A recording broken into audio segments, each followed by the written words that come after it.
How to virtual shake the iPhone using Assistive Touch on the iPhone 16 series.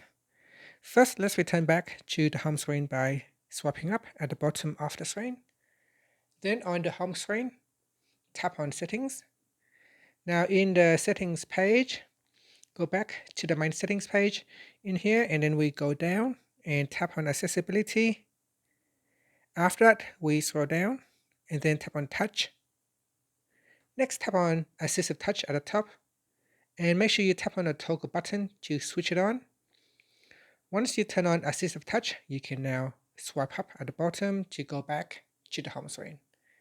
And when you would like to simulate the virtual shake, you can tap on this Assistive Touch button, and then tap on Device, and then tap on More.